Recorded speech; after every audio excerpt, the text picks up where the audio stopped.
चलो ध्यान दो अब इधर। कल पढ़ाए थे अरमान। अरमान है पहला अध्याय। अरमान कविता पढ़ाए थे, राम नरेश त्रिपाठी का लिखा गया है। इसका अर्थ भी बता दिए थे। असली चित्र पढ़िए तुम लोग, पढ़ा है कोई?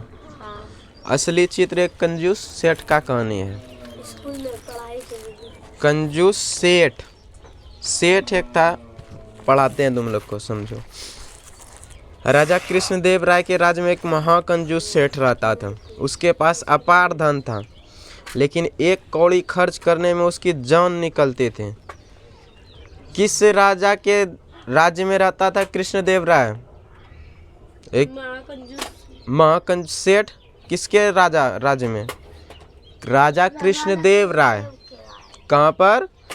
राजा कृष्णदेव राय के राज्य में एक महाकंजूस सेठ रहता था, जो एक कौड़ी खर्च करने में उसकी जान निकलती थी। कौड़ी देखा है तुम लोग? कौड़ी नहीं देखी है?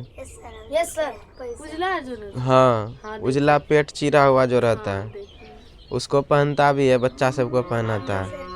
तो कौड़ी खर्च करने में उसकी जान निकलती थी। एक बार उसके मित्रों ने उसे एक कलाकार से अपना चित्र बनवाने को राजी कर लिया। मानने को वह मान तो गया, पर चित्रकार चित्र बनाकर जब उसके पास ले आया, तब उसका मूल्य 100 स्वर्ण मुद्राएं देने की उसकी हिम्मत ही नहीं हो रही थी। चित्रकार, उसका दोस्त एगो उसको मनाया कि चलो चित्र एगो बनवा लो तुम, ठीक है। तो चित्र तो बनवा लिया। जब चित्र बना करके लाया तो उसका मूल्य जो है 100 स्वर्ण मुद्रा था, 100 स्वर्ण मुद्रा। तो उसका देने का हिम्मत नहीं किया। कंजूस था सेठ। वह कंजूस सेठ भी एक तरह का कलाकार ही था। वह अपने चेहरे की आकृति बदलने में माहिर था। वह चित्रकार को आया देखकर तुरंत कमरे में गया और कुछ ही देर में अपना चेहरा बदलकर वहां आ गया। चित्रकार के सामने आकर सेठ ने कहा, तुम्हारा चित्र तो मेरे चेहरे से मिलता ही नहीं, फिर यह मेरे किस काम का? तुम ही मिलाकर देख लो। सेठ जो है वो भी क्या था? एक कलाकार। जैसे चित्र लेकर के आया, वो अपना मुंह गया घर में और उधर से मुंह दूसरे तरह का बना करके आ गया। तो कहता है कि ये तो मेरे से मैच ही नहीं करता है, तो हम काहे के लिए देंगे तुमको पैसा। जब ठीक मेरे चेहरे से मिलता हुआ चित्र बना कर लाओगे, तभी उसकी कीमत अदा करूँगा। चित्रकार निराश हो चला गया। दूसरे दिन चित्रकार एक नया चित्र बना कर लाया, जो उसके पिछले दिन के चेहरे से एकदम मिलता था। लेकिन कमाल, सेठ ने इस बार भी अपना चेहरा बदल लिया। चित्रकार ने चित्र मिलाकर देखा तो और भी भौचक्का रह गया। चेहरा चित्र से न मिलता था, सो न मिला। चित्रकार मारे शर्म के पानी पानी हो गया।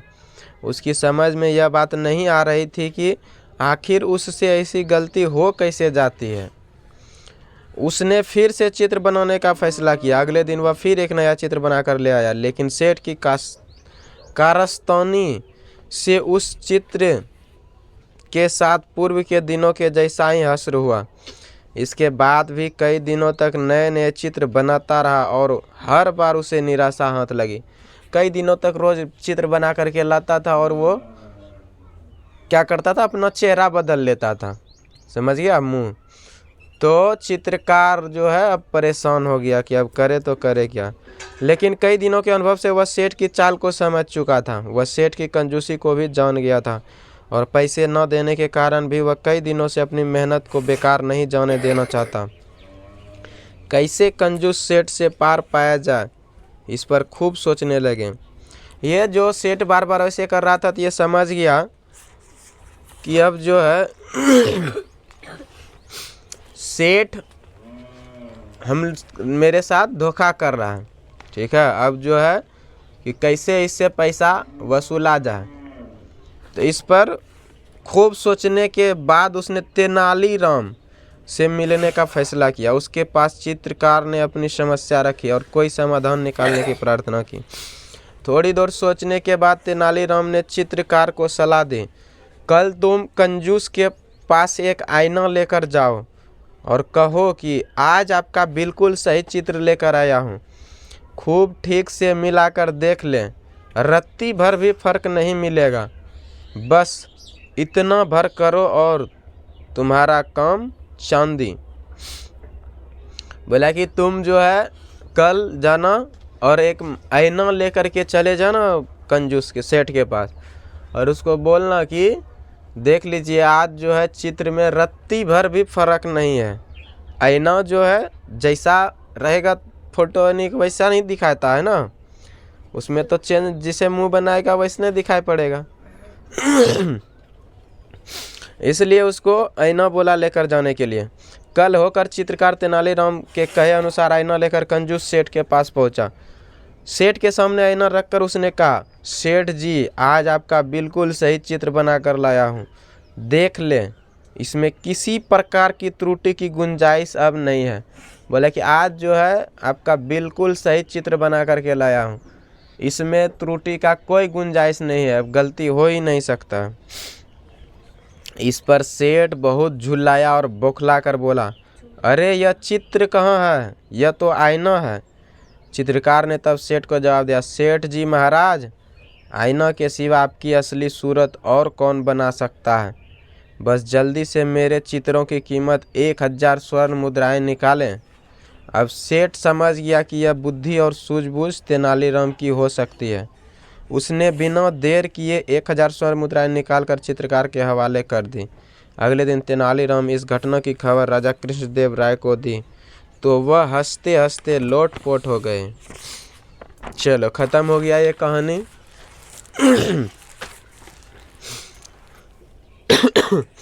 यहाँ पर कहानी से क्या सीखने के लिए मिलता है? कंजूसी नहीं करनी चाहिए। कंजूसी तो नहीं करनी चाहिए, लेकिन चित्रकार को क्या, चित्रकार के लिए क्या सीख है? चित्रकार के लिए सीख है कि हमें जहाँ पर जो छल कर रहा है उसके साथ भी छल करके ही हम लोग अथी कर सकते हैं। जो जैसा है उसके साथ वैसा ही व्यवहार करना चाहिए, तब जा कर के हम लोग को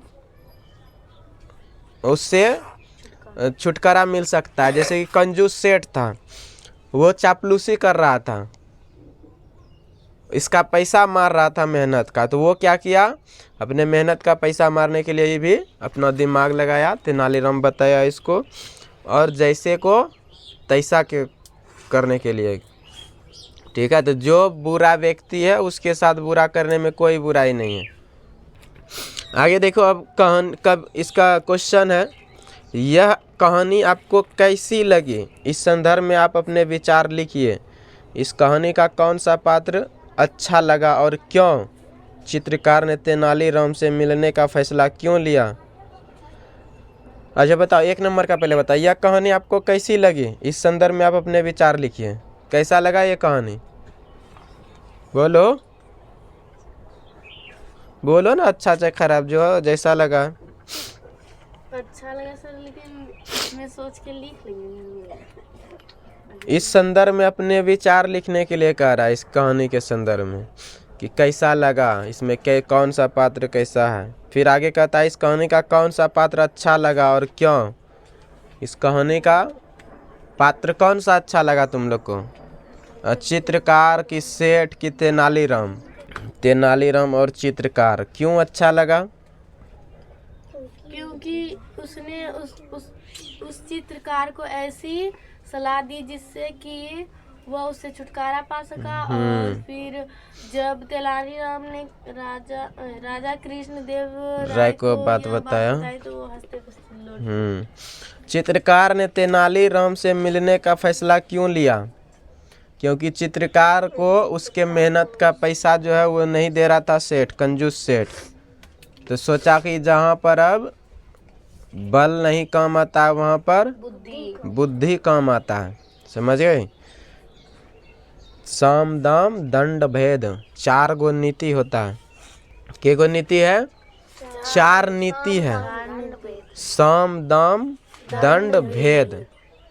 जहाँ पर सम मतलब बात से पहले कोई चीज़ का अथी करो, बात से जब नहीं समझे तो सम दाम लगाओ उसका, ठीक है।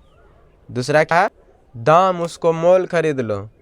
अब मोल भी अगर नहीं मिले तो दंड के द्वारा उसको हम लोग प्राप्त कर सकते हैं। और चौथा नीति है भेद, उसका रहस्य कुछ उजागर कर दो, रहस्य जान लो। किसी से बदला लेने के लिए 4 गो ये है। चलो ध्यान दो, यहाँ साम दाम दंड भेद 4 गो नीति है। जहाँ पर बात कम नहीं बने तो वहाँ पर दाम लगाओ, और जहाँ दाम भी कम ना करे तो वहाँ पर दंड का नीति अपनाना है।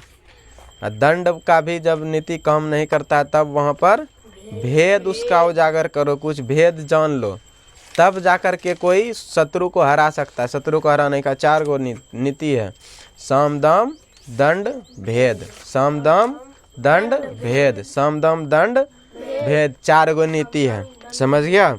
तो यहाँ पर कौन सा नीति लगाया ये? एक तरह से उसको दंड के रूप ही समझ लो, साम दाम दंड भेद। भेद सबक ही सिखाया एक तरह से।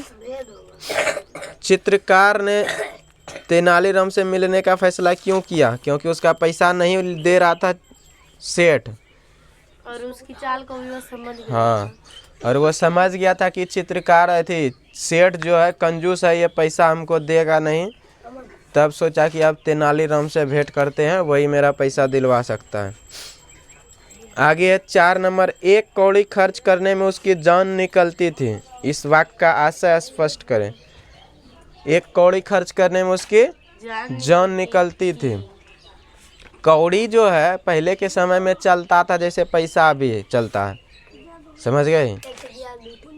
जैसे अभी 1 टकिया 2 टकिया, पहले वस्तु मुद्रा के बारे में तुम लोग पढ़ेगी, इस अथी में पढ़ाएंगे। वस्तु मुद्रा, वस्तु पहले मुद्रा के रूप में उसका प्रचलन होता था। जैसे कि चमड़ा, जानवर का चमड़ा, समझ गया, हड्डी, ये सारा चीज़ को भी पहले पैसा के रूप में प्रयोग करते थे। जैसे कि किसी कोई जानवर का चमड़ा अपने पास इकट्ठा करके रखता था, उसके बदले कोई अनाज लेता था, जैसे पैसा हम लोग रखते हैं अभी। उसी तरह से बहुत सारा चीज़ मुद्रा के रूप में उपयोग करते थे। जब सिक्का नहीं बना था, जब पैसा नहीं था, तो उसी तरह से कौड़ी का भी हम लोग इस्तेमाल करते थे उस समय, सिक्का के रूप में पहले, पर अथी मुद्रा के रूप में, पैसा के रूप में। तो कौड़ी बहुत छोटा होता था पहले, कौड़ी का मूल्य बहुत कम होता था। इसलिए कह रहा है कि कौड़ी जो है, एक छोटा सा कौड़ी भी खर्च करने में उसका जान जाता था, यानी कि बहुत कम पैसा खर्च करने में भी उसका जान जाता था, यही कह रहा है। 1 कौड़ी खर्च करने में उसकी जान निकलती थी। इसका आशय क्या हो गया कि कौड़ी जो होता है बहुत कम मूल्य का होता है, और वो खर्च नहीं करता था सेठ, इतना कंजूस था, उसका जान निकलता था। आगे है, रिक्त स्थान को भरिए। कंजूस सेठ ने चित्रकार से डैश देने का वादा किया। 100 स्वर्ण मुद्रा देने का वादा किया था, नहीं, 100 देने का वादा किया था। 100 स्वर्ण मुद्रा देने का वादा किया। 10 गो चित्र बनवाया तो 10 गो नहीं देगा, रोज रोज बनवा रहा था ना चित्र। फिर कहता है यह कहानी राजा डैश के राज्य की है। किसके राज्य की है? राजा कृष्णदेव राय। कृष्णदेव राय। चित्रकार ने डैश से सलाह ली। किससे सलाह लिया? तेनालीराम से। एक दिन चित्रकार डैश लेकर सेठ के पास पहुंचा। हाँ, ऐना लेकर के पहुंचा। तेनालीराम राजा कृष्णदेव राय के दरबार में डैश थे। सेठ थे। सेठ मंत्री होगा। तेनालीराम राजा के राज्य में मंत्री, ठीक है। आपके अनुसार चित्रकार ने सेठ को चित्र की जगह ऐना क्यों दिखाया? वह सेठ को मूर्ख समझता था कि वह सेठ का सही चित्र नहीं बना सकता था, कि वह सेठ के साथ जैसे को तैसा कहावत चरितार्थ कर रहा था। वह सेठ के साथ जैसे को तैसा कहावत चरितार्थ कर रहा था। वह अपना पारिश्रमिक पाना चाहता था, ये भी हो सकता है, अपना पारिश्रमिक पाना चाहता था, समझ गया। लेकिन गो नंबर का ज्यादा हाँ, गो नंबर का ज़्यादा अथी है, सूटेबल है। करना सर, सही का चिन्ह है। हाँ, गो में टिक लगा देना। पाठ से आगे है, चित्रकार की जगह आप होते तो क्या करते बताओ? पटक पटक के मारते हैं। गप लगाने से नुकसान ज्यादा होता है या फायदा? 5 वाक्यों में लिखें। फायदा नहीं होता है, फायदा नहीं होता है, नुकसान होता है। नुकसान नहीं होता है। बार बार कंजूस सेठ द्वारा अपना चेहरा बदल लेने के बाद चित्रकार को सलाह किसने दी? तेनालीराम ने। दी गई सलाह का क्या परिणाम हुआ? दी गई सलाह का परिणाम हुआ कि उसका सारा मेहनत का जो है पैसा उसको मिला। क्या इस कहानी का कोई और शीर्षक हो सकता है? यदि हाँ तो क्या? कहता है इस कहानी का और कोई शीर्षक हो सकता है? हाँ तो क्या, इसका क्या नाम है? असली चित्र। हाँ, बोल रहा है इसका कोई और अथी हो सकता है शीर्षक? जैसे को तैसा भी हो सकता है। एक और, जैसे को तैसा शीर्षक हो सकता है। अब आगे व्याकरण। व्याकरण तुम लोग संज्ञा पढ़ी है? और व्याकरण किसे कहते हैं? हैं? व्याकरण बताओ, व्याकरण। व्याकरण किसे कहते हैं? चलो व्याकरण भी पढ़ाते हैं तुम लोग को।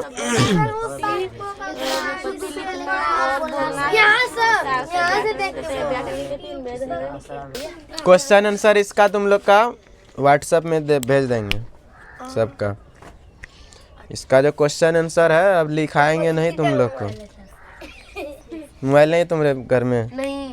तब इसको सर भेज दीजिएगा, इसका मोबाइल से। उसके मोबाइल में भेजेंगे ना तो उसमें से लिख लेना। हाँ तो उसके मोबाइल में भेजेंगे तो उसमें से तुम भी देख के लिख लेना, ठीक है। चलो देखो व्याकरण।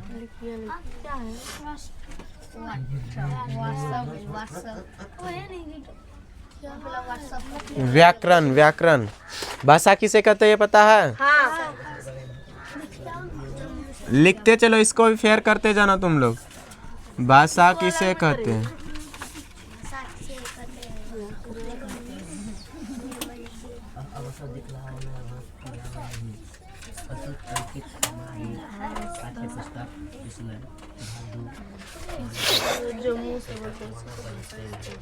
जो मुंह से बोलते हैं उसको भाषा कहते हैं, और लिखते जो है तब वो भाषा नहीं।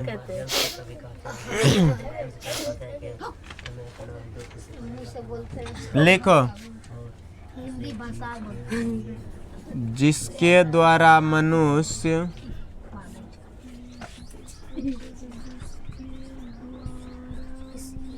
अपने मन के भावों को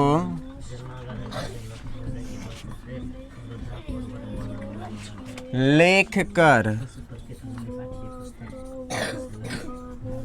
या बोल कर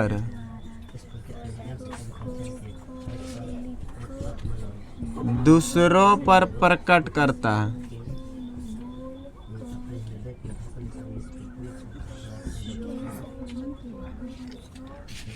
जिसके द्वारा मनुष्य अपने मन के भावों को लिख कर या बोल कर दूसरों पर प्रकट करता है उसे भाषा कहते हैं।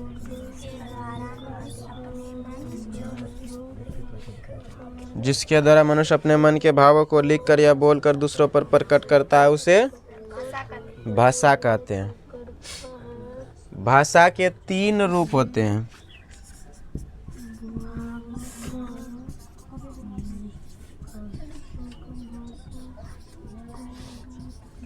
तीन रूप होते हैं। पहला क्या होगा? भाषा के 3 रूप। लिखित, दूसरा होगा मौखिक,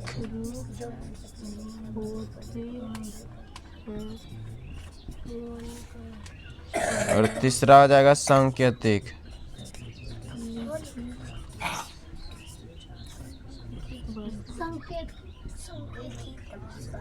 सांकेतिक। आगे लिखो। अब व्याकरण किसे कहते हैं?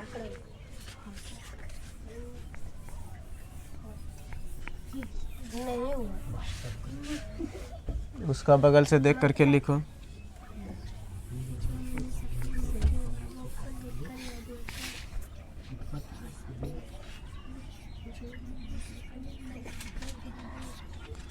व्याकरण किसे कहते हैं? व्याकरण उस शास्त्र को कहते हैं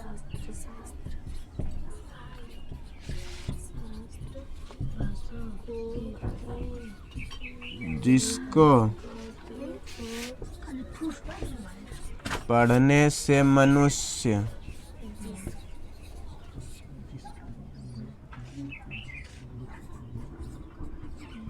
शब्दों की व्युत्पत्ति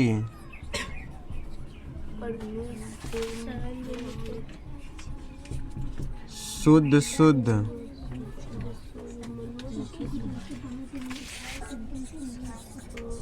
लिखना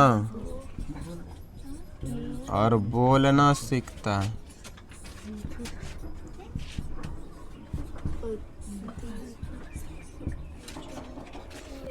लिखना और बोलना सीखता है। भाषा के 3 भेद होते हैं। व्याकरण व्याकरण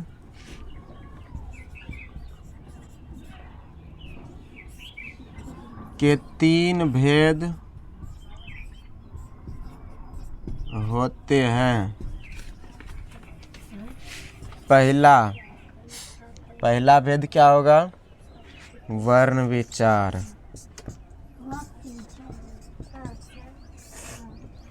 दूसरा होगा शब्द विचार।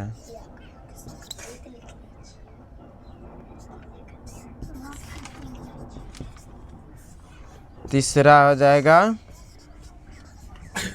वाक्य विचार।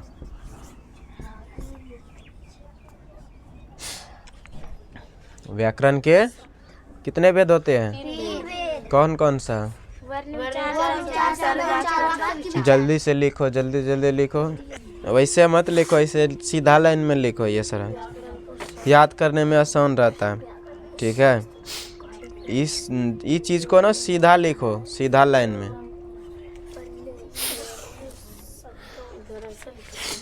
मिटा दें। अब आगे देखो। अब पढ़ना है वर्ण विचार कि वर्ण विचार क्या है। वर्ण विचार के बारे में पढ़ेंगे फिर तब वर्ण विचार। चलो यहाँ ध्यान दो यहाँ। वर्ण विचार किसको कहते हैं पता है तुम लोग को? वर्ण विचार लिखो। वर्ण विचार किसे कहते हैं? हाँ, लिख लो। वर्ण विचार किसे कहते हैं तब फिर आंसर लिखना। वर्ण विचार व्याकरण का वह विभाग है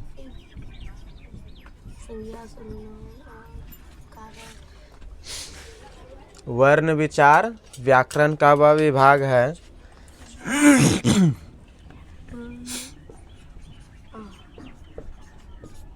जिसमें अक्षरों या वर्णों की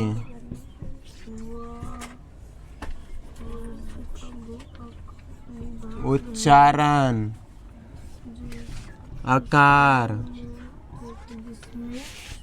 भेद तथा उनसे शब्द बनाने के नियमों का वर्णन हो।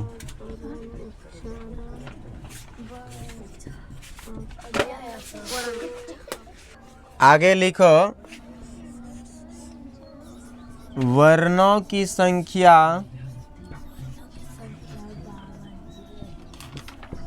52 है। वर्णों की संख्या कितना है? 52 गो।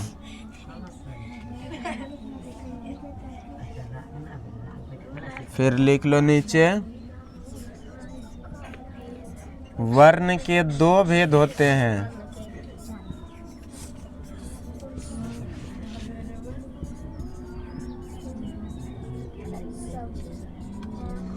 वर्ण के 2 भेद होते हैं। 2 भेद होते हैं। एक नंबर स्वर वर्ण,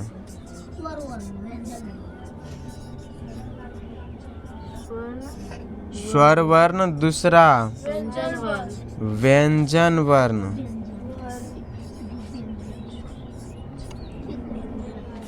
व्यंजन वर्ण हो गया। आगे लिखो, वर्णमाला किसे कहते हैं? वर्णों के समुदाय को वर्णमाला कहते हैं। अच्छा, हम ऊपर का मिटा रहे हैं, तुम लोग लिखो तब।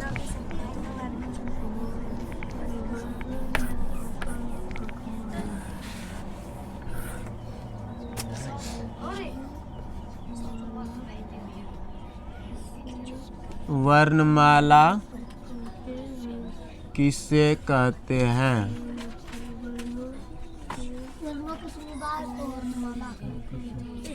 आंसर में क्या आ जाएगा? वर्णों के समुदाय को वर्णमाला। वर्णों के समुदाय को, हल्ला मत करो, हल्ला नहीं करो। वर्णों के समुदाय को वर्णमाला कहते हैं।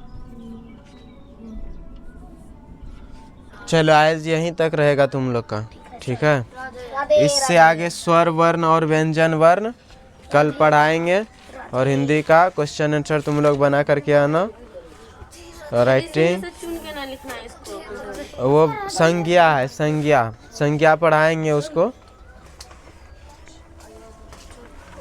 कल। इसको स्वर वर्ण व्यंजन वर्ण पढ़ा देंगे, ठीक है। उच्चारण स्थान बता देंगे कि कहाँ से किसका उच्चारण होता है। फिर तब आगे बच जाता है, क्या बोलते हैं वो, संधि। संधि के बाद तब होगा संज्ञा।